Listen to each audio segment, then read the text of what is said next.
Selamat pagi dan selamat hari Sabat kepada seluruh anggota gereja yang sementara berbakti bersama keluarga di rumah tangga masing-masing pada Sabat ini. Kita memuji Tuhan karena untuk pertama kalinya Olisi Ministry khusus untuk wilayah 2 ini bersiaran di Facebook, YouTube, dan mungkin di kaca TV Anda, dan mungkin di handphone masing-masing Anda. Nah, saudara-saudara, wilayah 2 ini terdiri daripada 5 daerah, yaitu Goshen, Lotong, Sumbilingon, Bandau Chinese Church, dan juga Marak-Parak. Kita doakan Olisi Ministry di wilayah 2 ini akan terus berkembang sebagai sarana untuk menyalurkan informasi rohani kepada seluruh anggota gereja dalam wilayah ini.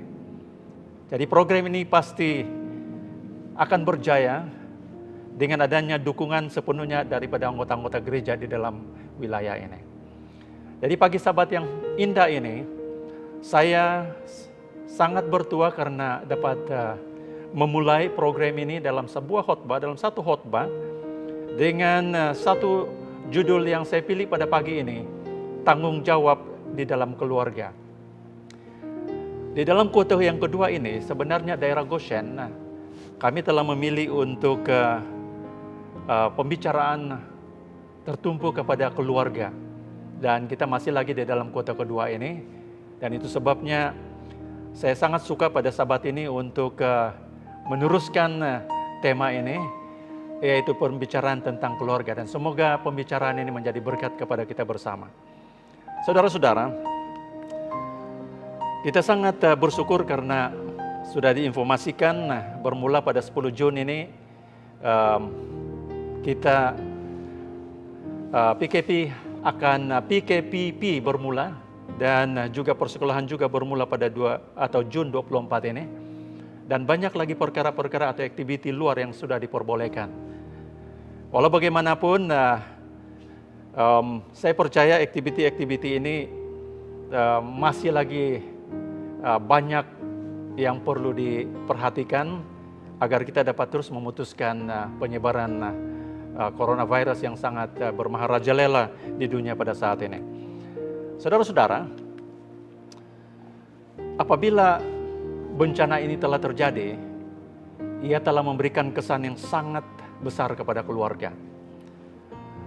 Beberapa masa yang lalu saya membaca ataupun telah melihat satu viral di Indonesia, di mana satu keluarga disebabkan desakan hidup telah bunuh diri. Ini sangat-sangat menyedihkan. Dan di negara Jepun, banyak sekali keluarga yang bercerai. Sehingga ada satu company yang coba untuk ingin menolong setiap keluarga ini ataupun suami istri ini untuk tidak bercerai. Dan di Sabah ini sendiri, banyak kejadian-kejadian yang berlaku. Di mana ada yang melaporkan terjadi kecurian di sana-sini. Dan baru-baru ini di sebelah Tenggilan, ada yang melaporkan banyak pencurian terjadi di kebun-kebun mereka. Begitu terdesak kehidupan manusia pada saat ini. Saudara-saudara, inilah kesannya daripada wabah penyakit yang berlaku sekarang ini. Tetapi saya tidak berbicara panjang tentang itu. Yang saya ingin fokuskan pada saat ini adalah apakah peranan saya di dalam keluarga. Ya. Dan pada hari ini saya ingin fokuskan kepada satu perkara di dalam keluarga, yaitu tanggung jawab kita. Apakah tanggung jawab kita di dalam keluarga? Saudara-saudara, fokus atau inti pelajaran kita pada hari ini saya kutip di dalam Kolose 3 ayat 18 hingga 21. Ada 4 saja ayat yang kita akan perhatikan pada pagi ini. Di dalam Kolose 3 ayat 18 saya baca, dikatakan, hai istri-istri, tunduklah kepada suamimu sebagaimana seharusnya di dalam Tuhan. Dalam Kolose 3:19, hai suami-suami, kasihilah istrimu dan janganlah berlaku kasar terhadap dia. Ayat 20, hai anak-anak, taatilah orang tuamu di dalam segala hal, karena itulah yang indah di dalam Tuhan. Dan ayat yang terakhir, ayat 21, mengatakan, hai bapak-bapak, janganlah sakiti hati anakmu, supaya jangan tawar hatinya. Jadi di dalam Kolose 3 ayat 18 hingga 21 ini kita dapat melihat ada tanggung jawab masing-masing di dalam seluruh keluarga itu. Dan ini yang kita akan perhatikan pada hari ini. Jadi saya harap semua kita dapat memperhatikan ini. Karena ini sangat penting diperhatikan dalam sebuah keluarga yang inginkan kebahagiaan dalam keluarga. Seorang penulis sejarah yang terkenal, Will Durant, dia penulis buku sejarah yang telah digunakan di banyak universiti di dunia ini, pernah berkata di dalam satu tulisan dia katakan, mengapa kerajaan Roma yang begitu kokoh dan perkasa selama lebih dari 1000 tahun akhirnya runtuh? Kemudian dia telah menjawab pertanyaan itu. Dia mengatakan, salah satu puncanya adalah rosaknya moral di dalam keluarga. Jadi rupa-rupanya saudara-saudara, apabila moral di dalam sebuah keluarga, hancurnya sebuah keluarga, maka itu akan mengakibatkan masalah yang besar. Bukan saja kepada keluarga itu, tetapi kepada satu community, satu masyarakat. Dan sudah tentu kepada negara keseluruhannya. Inilah yang ditekankan oleh Will Durant. Itu sebabnya saya merasakan pada Sabat ini amat penting bagi kita untuk memperhatikan 4 ayat yang saya sudah bacakan sebentar tadi. Baik, mari kita kembali kepada ayat-ayat yang saya sudah baca. Di dalam Kolose 3 ayat 18 mengatakan tadi, hai istri-istri, tunduklah kepada suamimu sebagaimana seharusnya di dalam Tuhan. Perhatikan tanggung jawab seorang istri di dalam ayat ini. Di dalam ayat ini, Tuhan mengatakan seorang istri itu tanggung jawabnya adalah tunduk kepada suaminya. Tunduk kepada suaminya sebagaimana seharusnya di dalam Tuhan. Tapi kadang-kadang kita akan berkata, wow, apakah wanita itu second class di dalam keluarga? Apakah istri itu nomor 2 di dalam kepada suami dan sebagainya? Saudara-saudara, kita jangan salah mengerti dalam hal ini. Di dalam Galatia 3 ayat 28 mengatakan, tidak ada orang Yahudi atau orang Yunani, tidak ada hamba atau orang merdeka, tidak ada laki-laki atau perempuan, karena kamu semua adalah satu di dalam Kristus Yesus. Kalau kita perhatikan ayat di dalam Galatia ini, Paulus mengatakan sebenarnya di dalam Tuhan kita ini sama saja. Tidak ada yang melebihi di antara satu sama lain. Sama saja. Tetapi saudara-saudara, satu keunikannya dalam keluarga adalah Tuhan hanya membedakan kita sesuai dalam ayat tadi itu dari segi fungsi. Fungsi saja. Nah, kepala dan penolong itu sebenarnya karena istri itu disebut sejak dalam Kejadian sebagai penolong kepada suaminya. Tetapi sebenarnya di dalam Galatia tadi dikatakan tidak ada perbedaan. Tetapi dalam keluarga saudara-saudara, kita hanya dibedakan kepala dan juga penolong itu hanya dibedakan dari segi fungsi. Umpamanya, nakoda pada sebuah kapal ataupun pemandu pada sebuah kendaraan. Tak mungkin suami dan istri itu berebut untuk menjadi pengemudi kapal ataupun memandu pada sebuah kendaraan. Sekiranya mereka berebut pada masa yang sama, apa yang terjadi pada kapal ataupun kendaraan tersebut, saudara-saudara? Pasti kecelakaan akan terjadi. Jadi itu sebabnya di sini perlu dimengerti fungsi masing-masing dalam keluarga. Nah, di dalam ayat tadi kita dapat melihat bahwa seorang istri itu dia harus menerima suaminya sebagai kepala dalam rumah tangga. Nah, di dalam slide kita ini, Anda akan dapat melihat ada satu pasang suami istri yang mengendarai traktor. Dan traktor ini, bahagian depan daripada traktor ini tidak ada tayar. Dan kalau kita lihat traktor ini, kita akan melihat bahwa mustahil traktor ini boleh berjalan. Tetapi Anda melihat suami istri ini di dalam gambar ini, Anda melihat bagaimana mereka begitu bijaksana menggunakan fungsi mereka masing-masing. Mereka tidak berebut menjadi pemandu.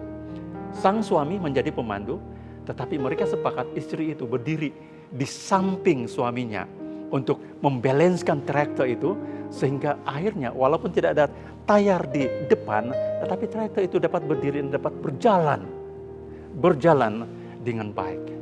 Ini adalah satu contoh bagaimana kita menggunakan fungsi itu.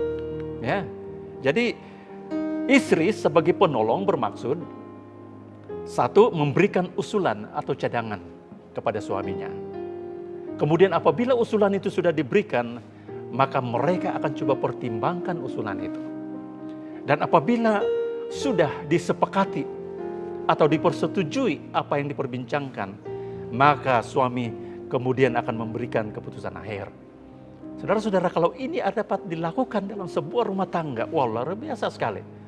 Di mana kita akan dapat melihat suasana yang sangat harmonis dan kebahagiaan di dalam rumah tangga. Saudara-saudara, di dalam firman Tuhan mengatakan tadi, hai istri-istri, tunduklah kepada suamimu. Saya berkata kepada para istri, hati-hati kalau Anda salah baca ayat ini. Kalau Anda tersalah baca ayat ini, seperti ini, hai istri-istri, tanduklah suamimu, pasti akan satu bencana besar dalam rumah tangga. Ya, jadi hati-hati membaca ayat ini. Jadi di sini kita dapat melihat seorang istri perlu meneliti apa yang dimaksudkan Tuhan di sini. Bukan berarti kamu itu jadi nomor 2, bukan. Tetapi kita harus melihat fungsi seorang istri di dalam rumah tangga. Oke, yang kedua adalah tanggung jawab seorang suami. Di dalam Kolose 3:19 mengatakan, hai suami-suami, kasihilah istrimu dan janganlah berlaku kasar terhadap dia. Jadi tanggung jawab suami di sini adalah jangan berlaku kasar kepada istrimu. Jangan kuasai dia, tetapi kasihi dia dengan segenap hatimu. Ya, jangan perlakukan dia dengan sembarangan. Ini perintah Tuhan. Walaupun kita telah dipilih sebagai kepala dalam rumah tangga, tetapi firman Tuhan mengatakan, kasihi istrimu. Saudara-saudara, ini penting sekali di dalam rumah tangga. Kadang-kadang kita ini akan mengasihi pasangan kita barangkali pada waktu kita baru berkawin. Tetapi saudara-saudara, penelitian pernah mengatakan apabila sudah 5 tahun, apalagi kalau sudah sampai 10 tahun lebih dan sebagainya, banyak perkara-perkara yang aneh berlaku dalam rumah tangga. Sehingga suasana yang sangat indah, suasana surga mulanya dalam rumah tangga itu, kelihatannya lama-lama sudah mulai memudar itu keadaan surga, suasana surga. Dan mulai kita akan kelihatan suasana neraka mulai terjadi dalam rumah tangga. Kenapa saudara-saudara? Karena kita tidak memperhatikan kembali ayat-ayat firman Tuhan yang memberikan pedoman kepada kita. Seperti ayat yang kita baca pada hari ini. Seharusnya kata kasihi itu tak bersyarat. Walaupun mangkali kita sudah berumur, mungkin pasangan kita tidak lagi secantik pada waktu kita mengawini dia dan sebagainya. Tetapi kalau kita mengasihi kasih agape, kasih seperti Yesus, itu tidak pernah luntur di dalam perasaan kita, dalam kehidupan kita. Apabila itu terjadi saudara-saudara, wow, luar biasa rumah tangga kita. Di dalam 1 Timotius 5 ayat 8 mengatakan, jika ada seorang yang tidak memeliharakan sanak saudaranya, apalagi seisi rumahnya, seorang itu murtad dan lebih buruk dari orang yang tidak beriman. Saudara-saudara, wow, Paulus sangat tegas di dalam ayat ini. Dikatakan di sini, saya percaya ayat ini ditujukan kepada para suami. Di mana para suami itu tidak seharusnya lepas tangan, tidak melakukan apa-apa untuk memelihara keluarganya. Karena ayat ini mengatakan, seorang yang tidak memelihara sanak saudaranya, apalagi seisi rumahnya, apa yang terjadi? Orang itu murtad. Dan ayat ini mengatakan lebih buruk dari orang yang tidak beriman. Aduh saudara-saudara, ini sangat keras sekali. Tetapi kalau saya sebagai suami, sebagai kepala dalam rumah tangga berterima kasih karena telah diingatkan dalam hal ini. Karena saya merasa saya sebagai suami, sebagai bapak itu mempunyai tanggung jawab yang besar dalam rumah tangga. Saya tidak ingin membiarkan rumah tangga saya itu merana, tidak berkecukupan. Ya. Bagaimana itu terjadi saudara-saudara? Kenapa tidak berkecukupan? Karena inilah dia. Mungkin kita tidak melakukan peranan kita dengan sebaik-baiknya. Untuk mencari nafkah yang seharusnya untuk keperluan keluarga. Satu perkara yang sangat penting diperhatikan di dalam hubungan suami istri ini adalah komunikasi yang baik. Komunikasi. Saudara-saudara, komunikasi ini adalah salah satu nafas yang penting di dalam rumah tangga. Kalau kita gagal memelihara komunikasi yang baik dalam rumah tangga, bencana terjadi dalam rumah tangga kita. Nah, suami seharusnya belajar untuk memberikan pujian kepada istri Anda. Apa Anda yang ada di rumah pada saat ini pernah memuji istri Anda? Pada waktu dia sudah menyediakan makanan pagi, tengah hari atau malam. Sang suami, hai anak-anak juga. Apa yang Anda pernah ucapkan kepada mama Anda, kepada istri Anda? Mungkin kita boleh berkata seperti ini. Wow, sedap makanan hari ini. Terima kasih ya sayang. Terima kasih mami. Karena telah bersusah payah menyediakan makanan ini. Satu perkataan yang sebenarnya bukan susah untuk diucapkan. Tetapi kelihatannya sukar dilakukan. Kenapa? Bukan begitu banyak orang yang melakukannya. Apa itu betul? Anda boleh rasai itu di dalam keluarga Anda masing-masing. Jadi saudara-saudara, saya ingin memperlihatkan kepada Anda satu gambaran di sini. Kamu lihat ini tiga segitiga ini, di mana di setiap penjuru itu ada suami di sini, ada istri, kemudian saya letakkan Tuhan di sini. Ya, nah, kamu dapat lihat ini suami dan istri ini ada jaraknya. Tetapi kalau suami itu mencari Tuhan, kemudian istrinya juga mencari Tuhan, kamu lihat ini, mereka akan dapat dipersatukan di sana. Tetapi coba bayangkan saudara-saudara, kalau istri atau suami ini hanya cari Tuhan 50%. Istri hanya 50%. Demikian juga anak-anak akan kebingungan. Dia ikut siapa ini? Bapak, mama, kadang-kadang pergi gereja. Siapa jadi teladan saya ini? Jadi kebanyakannya kali 50% saja mencari Tuhan. Ingat saudara-saudara, kita berada di dunia yang diklaim dikuasai oleh iblis ini. Ada satu firman Tuhan mengatakan di dalam Mazmur 127 ayat 1. Selidiki di dalam ayat Alkitab Anda. Mengatakan, Raja Sulaiman mengatakan sia-sia rumah tangga dibangun kalau bukan Tuhan yang membangunnya. Sia-sia pengawal berjaga-jaga pada sebuah kota kalau bukan Tuhan yang mengawal kota itu. Kenapa saudara-saudara? 1 Petrus 5 ayat 8 mengatakan, berjaga-jagalah. Iblis itu mengaum seperti singa mencari mangsanya. Dan saya beritahu saudara-saudara, mangsa yang dicari iblis adalah keluarga. Imbas kembali pengalaman Adam dan Hawa di Taman Eden. Sebelum ada dosa, tetapi mereka telah jatuh karena serangan iblis. Dan serangan iblis itu tidak pernah berhenti dari dulu sampai sekarang. Tetapi kita akan pasti aman. Saya berikan jaminan. Kita akan pasti aman apabila suami, istri dan anak-anak itu akan berjalan menuju kepada Kristus. Dan di sana kamu akan disatukan. Dan impian setiap keluarga dan keinginan Tuhan dalam keluarga itu surga kecil. Di dalam dunia ini pasti akan terjadi. Saudara-saudara, yang ketiga adalah tanggung jawab anak-anak. Di dalam Kolose 3 ayat 20 mengatakan, hai anak-anak, taatilah orang tuamu di dalam segala hal. Karena itulah yang indah di dalam Tuhan. Nah, Tuhan mau anak-anak itu taat dan hormat kepada ibu bapaknya. Ada satu statement mengatakan, never hurt your mom.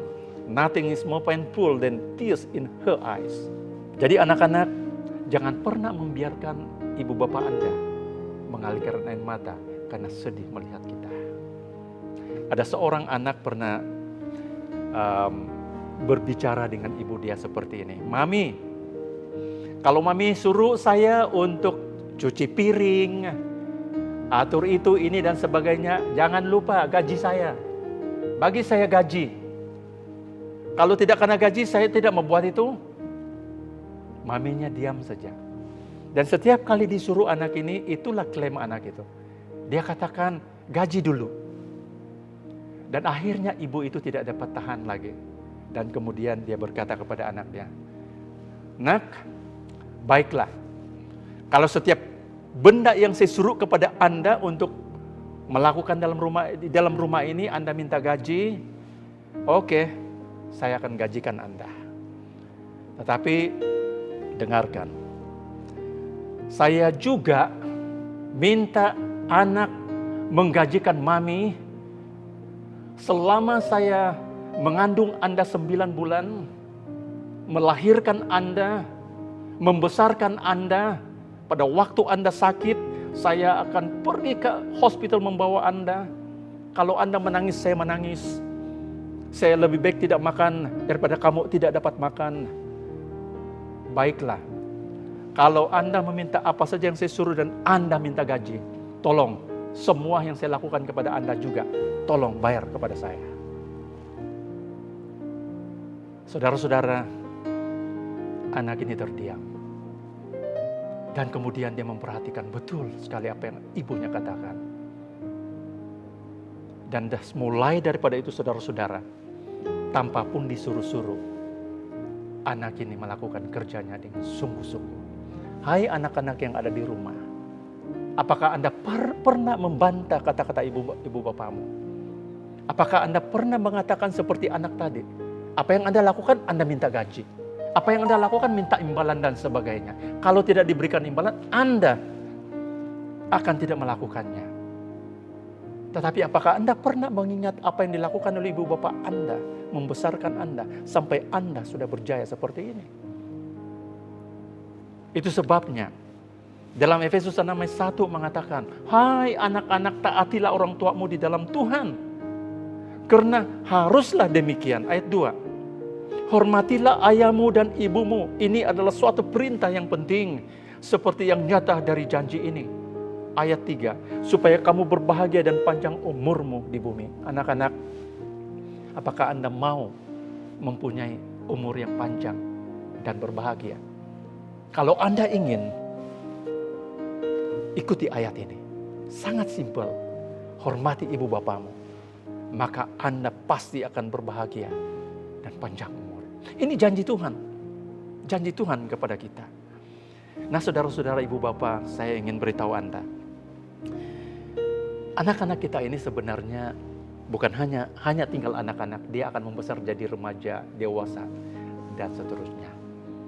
Nah pada pagi ini saya ingin nyatakan ada 3 situasi yang perlu diperhatikan oleh ibu bapak. Pertama sekali adalah, ingat pada waktu anak-anak kita masih kecil, sebenarnya mereka melihat kita ini seperti Tuhan. Anak-anak melihat kita seperti Tuhan. Dia melihat kita seperti Superman. Apa yang mereka minta, apa yang mereka kehendaki, umumnya mereka dapat. Dan mereka melihat, wow, ibu bapak saya ini Superman. Ya Tuhan, oh sangat baik. Tetapi mereka bertumbuh menjadi remaja. Apabila mereka sudah menjadi remaja, saudara-saudara, pandangan itu berubah sama sekali. Yang tadinya Anda dilihat seperti Tuhan, kamu tahu pada waktu mereka menjadi remaja, sekarang mereka melihat kamu seperti setan. Hah? Seperti setan? Bagaimana? Lihat saudara-saudara, remaja itu banyak keinginannya. Dia suka sana, banyak berkawan dengan sana sini. Tidak mau cepat-cepat pulang, ingin menonton TV sampai larut malam, ingin main game, apa saja yang dia suka. Tetapi di sana tampillah ibu bapaknya akan memberikan nasihat dan mungkin amaran. Sehingga seolah-olah apa yang kita lakukan, apa anak-anaknya lakukan itu sepertinya semuanya tidak boleh. Dan sekarang anak-anak remaja ini akan melihat, wow, ibu bapak saya ini seperti setan. Apa yang saya mau, semua tidak jadi. Tetapi saya beritahu Anda anak-anak remaja, mereka mengerti apa yang mereka lakukan. Kalau mereka melarang Anda melakukan itu, berarti itu adalah untuk kebaikan Anda. Karena mereka lebih mengerti daripada Anda. Saya mempelajari sedikit tentang psikologi remaja. Umumnya, perhatilah apa yang Anda dapat lihat dalam remaja Anda. Apakah Anda sudah melihat jauh ke depan? Atau hanya Anda melihat hanya sekarang ini? Teman-teman Anda enjoy sekarang ini. Umumnya itu yang Anda lakukan. Dan Anda tidak dapat melihat itu, tetapi ibu bapak Anda dapat melihat itu. Itu sebabnya dia memberikan semua nasihat ini untuk kebaikan masa depan Anda. Dan seterusnya, saudara-saudara. Apabila anak itu sudah menjadi dewasa, sekarang dia kembali melihat ibu bapaknya seperti manusia biasa. Bahwa dia ada kelemahan, ada kekurangan, dan dia boleh menerima semua kekurangan itu. Jadi saudara-saudara, anak-anak dan juga ibu bapak apabila mengerti ini, wow, luar biasa sekali. Ya, akan terjadi sesuatu yang sangat indah. Tetapi anak-anak harus mengerti tanggung jawab Anda di dalam rumah tangga. Dan yang terakhir sekali yang saya ingin bahas yang sampaikan pada pagi ini adalah Kolose 3:21. Mengatakan, hai bapak-bapak, janganlah sakiti hati anakmu, supaya jangan tawar hatinya. Ini tanggung jawab ibu bapak. Walaupun dikatakan di sana, hai bapak-bapak, bapak-bapak, tapi sebenarnya ibu bapak tidak terlepas. Ibu juga tidak terlepas dalam tanggung jawab ini. Jadi sangat penting sekali di sini. Saudara-saudara, Raja Sulaiman mengatakan dalam Amsal 22 ayat 6, mengatakan begini, didiklah orang muda menurut jalan yang patut baginya, maka pada masa tuanya pun ia tidak akan menyimpang daripada jalan itu. Jadi perhatikan betul-betul ayat ini. Kalau kita dapat mengerti bagaimana anak-anak dari kecil, remaja, dan kemudian dewasa, saudara-saudara, mulai pendidikan itu sejak mereka dari kecil. Ada yang mengatakan sejak dari perut sebenarnya. Ada seorang nurse mengatakan kepada saya, sebenarnya di pendidikan itu bermula dari perut. Pada waktu anak itu sudah lahir, dia sudah memiliki 25% asas kehidupan dia. Datang dari mana? Daripada ibu dia. Pada waktu anak itu mencapai umur 2 tahun, dia sebenarnya memiliki 50% asas kehidupan dia. Dan pada waktu dia berumur 7 hingga 9 tahun, dia sudah memiliki 85% asas kehidupan dia. Artinya, kalau dia sudah masuk ke pendidikan ataupun sekolah, university, dia hanya mencari 15% untuk melengkapi semua dasar itu. Jadi artinya, betapa pentingnya peranan ibu bapa di dalam pembentukan anak-anak dia. Firman Tuhan sudah mengingatkan kita, mulai pendidikan itu sejak mereka muda. Dan pada waktu mereka sudah tua, mereka tidak akan menyimpang dari jalan itu. Dan saya beritahu saudara-saudara, ibu bapa, anak-anak kita tidak selamanya bersama dengan kita.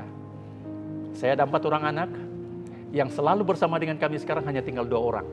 Yang 2 orang itu yang sudah besar-besar itu sudah pergi tempat jauh. Hanya satu kali, 1 tahun akan balik.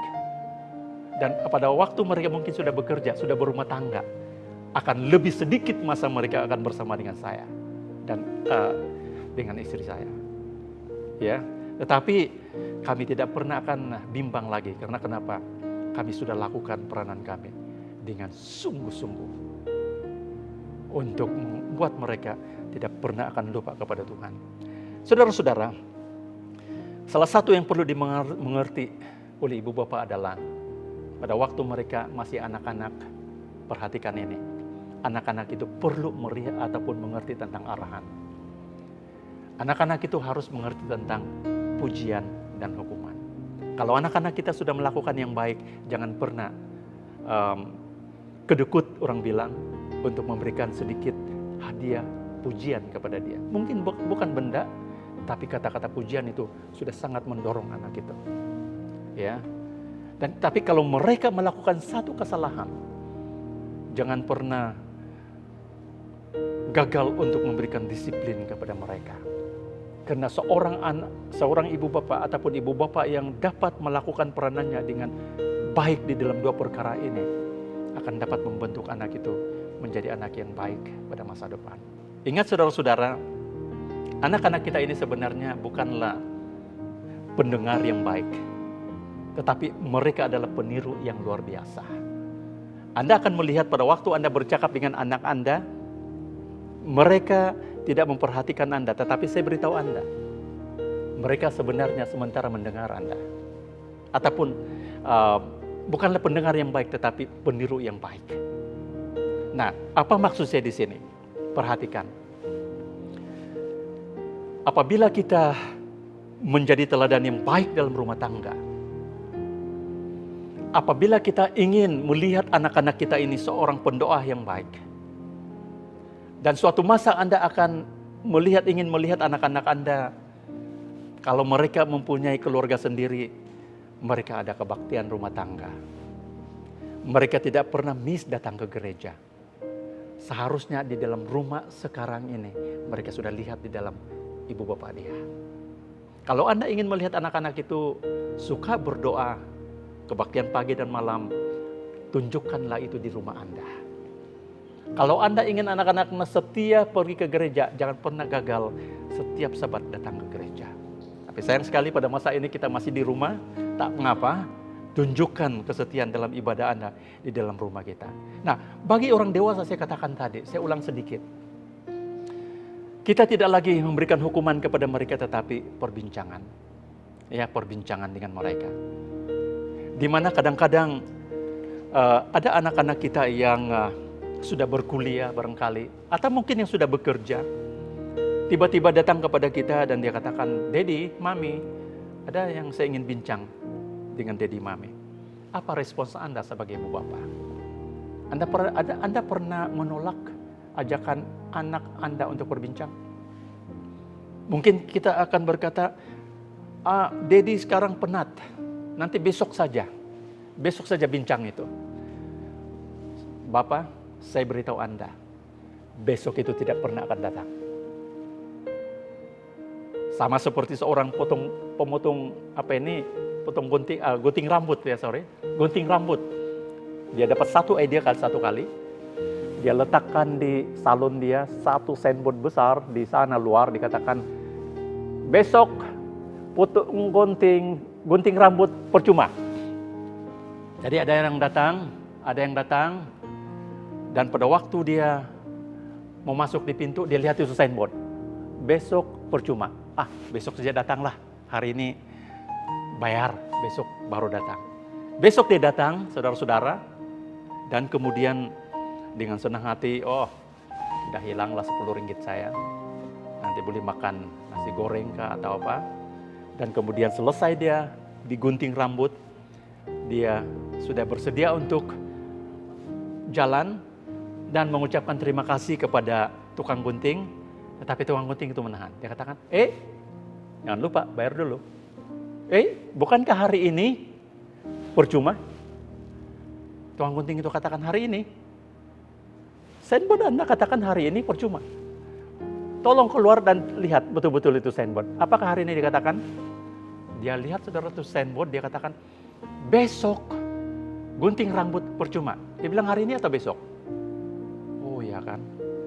Jadi orang itu sepertinya tertipu, saudara-saudara. Tetapi poinnya di sini adalah esok itu sebenarnya tidak pernah akan datang. Jadi kalau ada seorang bapak pernah berkata kepada anaknya, besok saja kita bincang. Bapak, saya beritahu Anda, esok itu tidak pernah akan datang. Penat atau bagaimana, kalau anak itu mengajak Anda untuk berbincang, bincanglah dengan dia saat itu juga. Karena ada sesuatu pasti yang dia ingin tanyakan. Jangan nanti anak itu tidak mendapat jawaban daripada ibu bapak dia akan keluar, jumpa dengan yang mengaku Superman di luar sana, dan mungkin memberikan jawaban-jawaban yang mungkin tidak sebaik dengan jawaban yang Anda berikan. Dan siapa yang menyesal sekarang?